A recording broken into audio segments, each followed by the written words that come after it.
It began like a nightmare no one in Moscow ever imagined. The city that once prided itself on its untouchable security suddenly drowned in darkness. On the night of October 21, 2025, the skies above Podolsk, a quiet suburb just outside the capital, lit up with flames that pierced the night. Explosions shook apartment blocks once considered safe from the chaos of war. For the first time, the so-called heart of the motherland looked like a battlefield. Social media feeds filled with trembling videos, voices whispering in the dark, children crying in frozen apartments. No water, no electricity, no heat. One desperate message read, sent by a resident typing with numb fingers. This was not a rumor. It was the collapse of comfort in the heart of Russia, a stunning reversal of the Kremlin's narrative that Moscow was untouchable. The war that Vladimir Putin had promised would stay far away had finally arrived at his own doorstep. According to NASA's satellite data, massive fires burned through the night at one of the main regional power plants. The facility, a vital part of the Western grid supplying electricity to Moscow and the city of Smolensk, had been struck by multiple long-range kamikaze drones. The flames spread uncontrollably visible for miles, consuming what was once a proud symbol of Russian industrial strength. But that was only the beginning. Hours later, another explosion hit a critical transformer station in the Bryansk Oblast, destroying the Trubchevsk distribution node. This was not a random act, it was precise, calculated, and devastating. These facilities were Moscow's lifelines, directing high-voltage power from the main grid to smaller towns' military bases and crucial infrastructure around the capital. When they went down, Moscow's outer ring fell silent. Lights flickered out, trains stalled mid-route, and water pumps stopped humming. What followed was chaos and eerie, suffocating silence across a city of 12 million. For decades, Russians had watched wars unfold on distant borders, but that night they felt it inside their own homes. Ukraine's operation was not just another drone attack. It was part of a strategic stranglehold designed to suffocate the Russian capital. Every strike had a purpose, every target a consequence. By cutting the arteries that carried electricity to Moscow, Kyiv had turned energy itself into a weapon. The Kremlin, which once used freezing winters to break Ukraine's spirit, was now facing the same punishment it had inflicted on others. As dawn broke over Podolsk, smoke hung over the skyline like a warning. The propaganda that had painted Russia as untouchable melted away in the cold. Moscow, the city that never stopped glowing, had gone dark. How could a superpower lose power not to an army but to a series of silent drones? And if the heart of Russia can be plunged into darkness overnight, what happens next? To understand how Moscow fell into darkness, one must look beyond the explosions and see the strategy behind them.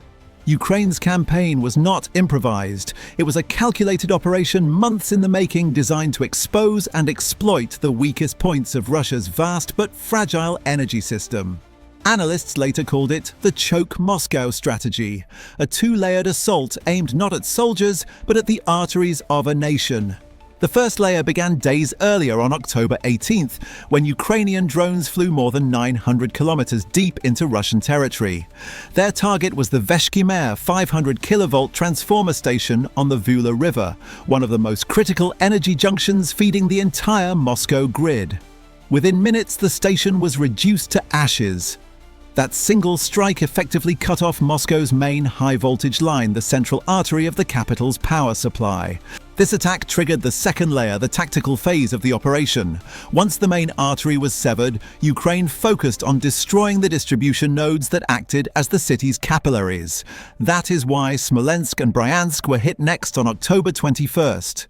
By targeting these secondary but essential hubs, Kyiv ensured that even if electricity was somehow generated elsewhere, it could no longer reach the capital.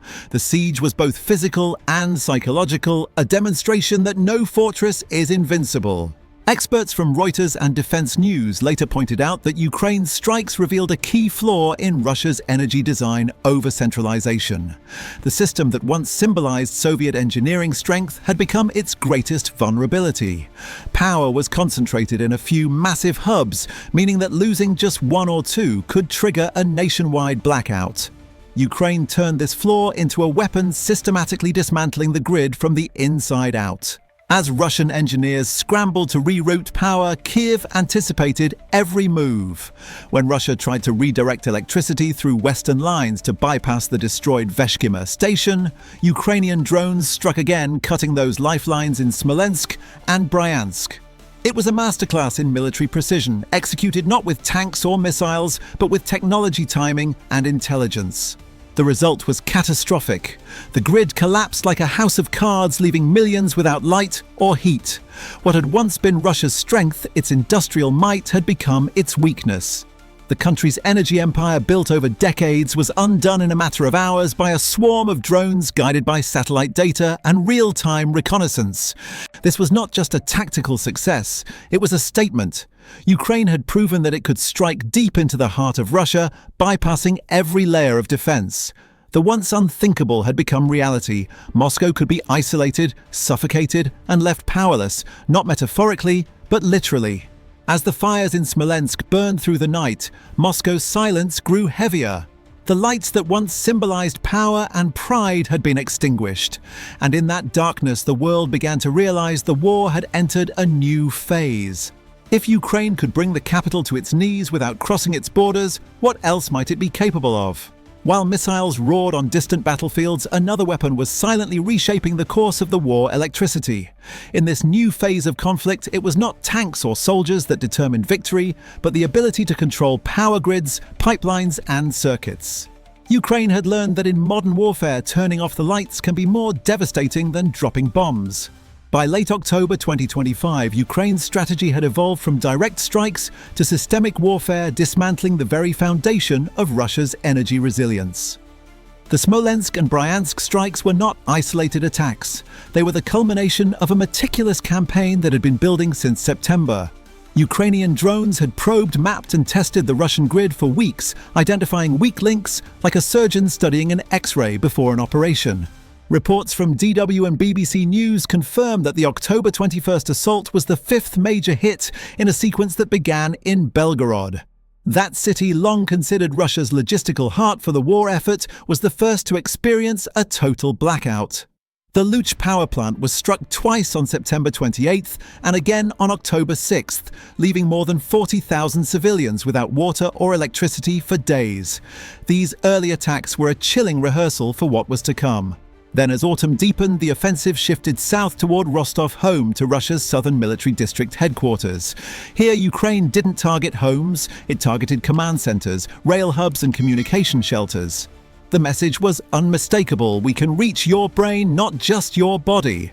The Rostov blackout proved that Ukraine's drones could paralyze both civilian and military infrastructure simultaneously, a level of coordination that Russian planners had underestimated. But it was October 16th that marked the turning point. The Balashevskaya transformer station in the Volgograd region was obliterated by a deep strike drone swarm. This was not symbolic. It was strategic. The facility acted as one of Russia's spinal columns, distributing power across multiple oblasts. Once it was destroyed, the grid stability collapsed, forcing Moscow to rely on fragile backup lines. That vulnerability became the trigger for the decisive Veshkimer and Bryansk strikes that followed days later. Energy analysts called it the first digital siege in modern history. Ukraine was using drones and satellite data to simulate what medieval armies once achieved with walls and catapults, cutting off supply, forcing isolation, and waiting for collapse. And in Russia's case, the collapse was inevitable. When the lights of Moscow flickered out, it was not just a city going dark.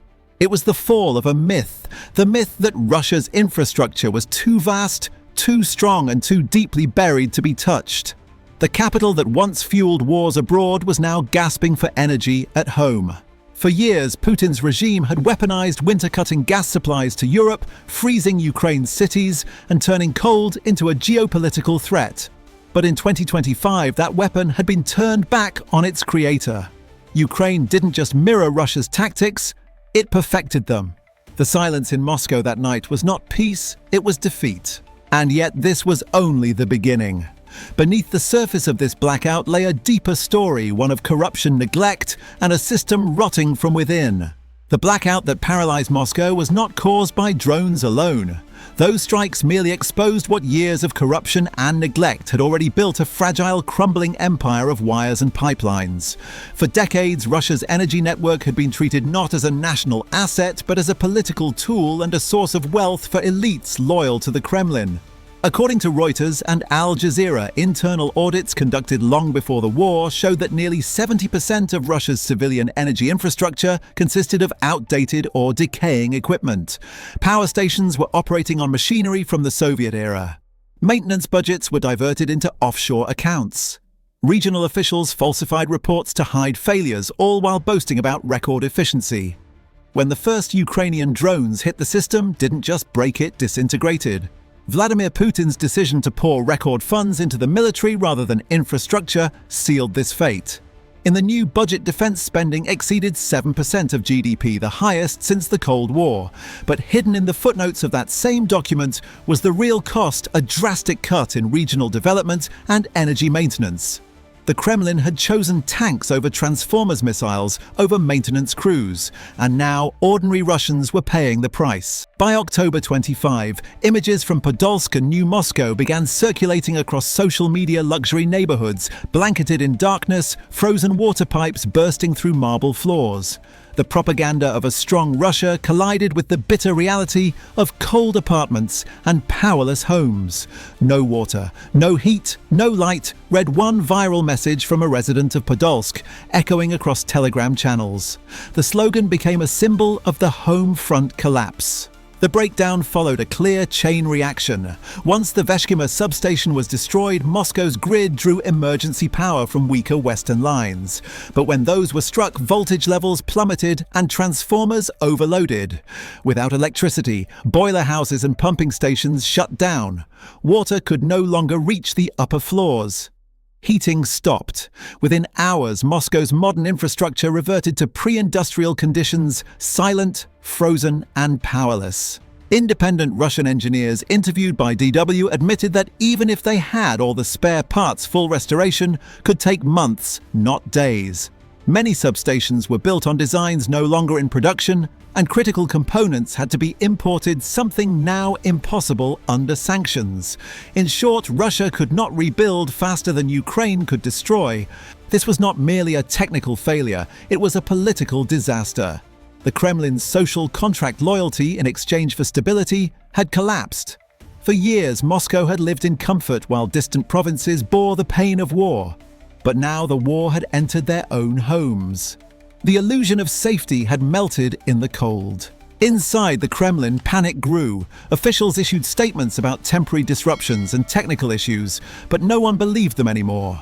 The people could see the truth from their windows, a city of shadows waiting for light that would never come. And as Moscow froze, the world began to ask, was this the beginning of an internal rebellion, or just the calm before a greater collapse? When the lights of Moscow vanished, something deeper vanished with them: the illusion of control. For more than 2 decades, Vladimir Putin's rule had rested on a silent pact: obey, and in return you will be safe, warm, and comfortable. But the night Podolsk froze, that promise shattered like ice underfoot. What began as an energy crisis quickly morphed into a political earthquake. As entire districts went dark, anger spread faster than the cold. Telegram channels overflowed with desperate messages from citizens accusing the government of betrayal. "We were told Moscow would never fall," wrote one resident. "Now even our children sleep in coats." The myth of invincibility had dissolved, and for the first time Muscovites began to question whether their leaders were still in control at all. Inside the Kremlin, confusion reigned. Official spokesmen insisted the outages were caused by minor technical faults, but satellite data from NASA's FIRM system and reports from BBC contradicted every claim. The truth was undeniable: Ukraine had outsmarted one of the world's largest militaries using intelligence, precision, and timing. Russia's energy fortress was not impenetrable. It was hollow. By late October, the regime faced an uncomfortable reality. Moscow, the showcase of Russian power, was now the most vulnerable city in the country. Government officials quietly relocated their families to secure compounds equipped with generators and private heating systems, while ordinary citizens shivered in darkness. It was the clearest possible symbol of inequality: the state warm and bright, the people cold and blind. Across international media, headlines described it as the collapse of the home front. Analysts from Defense News noted that Ukraine had achieved what NATO never dared attempt, breaking Russia from within, not through invasion, but through exhaustion. Every blackout eroded public faith. Every frozen pipe whispered rebellion. Putin's advisors debated how to respond. Some called for brutal retaliation against Ukrainian infrastructure, others warned that Moscow no longer had the means. Air defenses were exhausted, repair crews overstretched, and drone detection systems overwhelmed. Ukraine had redefined warfare. This was not about territory, but about survival under pressure. Then came the symbolic blow. Reports confirmed that even New Moscow, the elite district built for the regime's wealthiest allies, had plunged into darkness. It was a devastating psychological moment. For years, the Kremlin's elite had lived far from the front lines, insulated by wealth and power. Now their gated mansions echoed with the same silence haunting the rest of the capital. The regime's propagandists tried to mask the truth, but the contrast was too stark to hide. As smoke still rose from the wreckage of power plants in Belgorod and Rostov, the government's denials only deepened public fury. The streets of Moscow remained quiet, not out of loyalty, but out of fear and disbelief. The social contract that had protected the regime for so long was disintegrating before everyone's eyes. The siege of Moscow was not measured in miles of front line, but in hours without light. For millions, it was the first time the war felt real. The Kremlin could no longer claim to protect them. The darkness had entered not only their homes, but their hearts. And yet, as the blackout spread, another truth emerged. The weapon Russia once used to terrify its neighbors had now turned against its own empire. For years, Russia wielded energy like a sword, cutting gas to Europe, striking Ukraine's power grid, and freezing entire cities to gain leverage. Energy was the Kremlin's ultimate weapon, one that required no bullets, only pipelines and winter winds. Yet in October 2025, that weapon turned around and struck its master. The operation that crippled Moscow was not merely a technological triumph for Ukraine, it was a strategic masterpiece born from experience, adaptation, and survival. When Russia began its campaign to freeze Ukraine during the early winters of the war, Ukrainian engineers had rebuilt their energy systems under fire. They decentralized their grids, created mobile repair units, and learned to reroute power in hours. What Russia tried to destroy became Ukraine's training ground and its greatest advantage.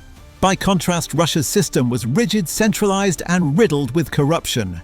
Its infrastructure was designed for propaganda, not resilience.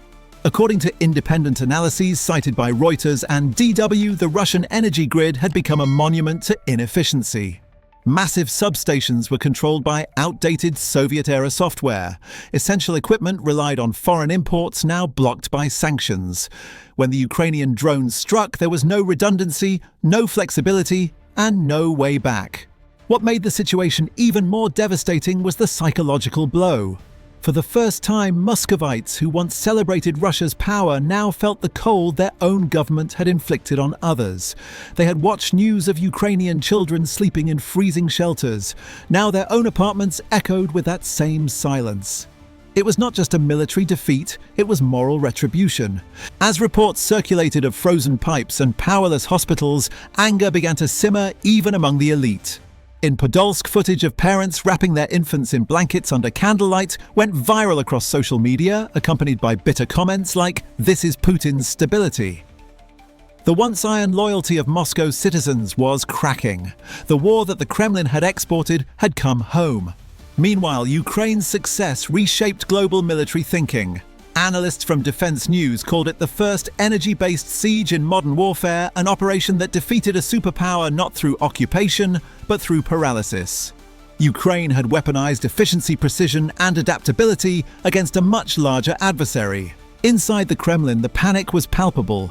Every failed attempt to restore power deepened the realization that Moscow's age of control was ending. The government's silence spoke louder than any press release. Putin's once feared regime stood helpless before a modern truth power no longer meant domination, but sustainability. And in that, Russia had none left.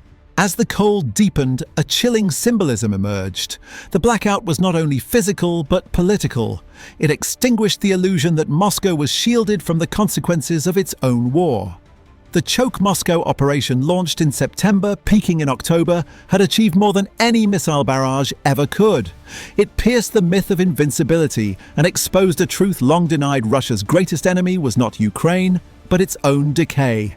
In the end, it wasn't tanks or sanctions that broke Russia's image of strength. It was the darkness. The same darkness now swallowing the capital, reflecting a regime that no longer knew how to turn the lights back on. The once mighty empire that sought to freeze others was now frozen itself, not just in temperature, but in time. The siege was complete. The heart of Russia had stopped beating. So now the world watches as the Kremlin struggles to relight the lamps of Moscow, and with them the fading glow of its own power. The silence that once hung over Podolsk has become a warning for the entire nation. When a government builds weapons from energy, it must be ready to live in the dark it creates. This event marks a turning point in the modern war, where drones, data, and energy networks define the battlefield. Ukraine didn't just destroy infrastructure, it rewrote the rules of conflict. For decades, Russia used winter as its ally. But today, that same winter has turned traitor. Every blackout is a reminder that wars are not only fought on the front lines, they are fought in homes, hospitals, and power plants. And beyond the politics, one haunting question remains: if the Kremlin can no longer keep its own people warm, how long can it keep its power? The fall of Moscow's light is more than a military loss. It is a symbol of a nation's slow unraveling. What do you think this collapse means for Russia's future? Could this mark the beginning of an internal reckoning? Share your thoughts below and stay with us for more in-depth reports on this unfolding crisis. Don't forget to subscribe, like, and turn on notifications so you never miss a story that could reshape the world as we know it.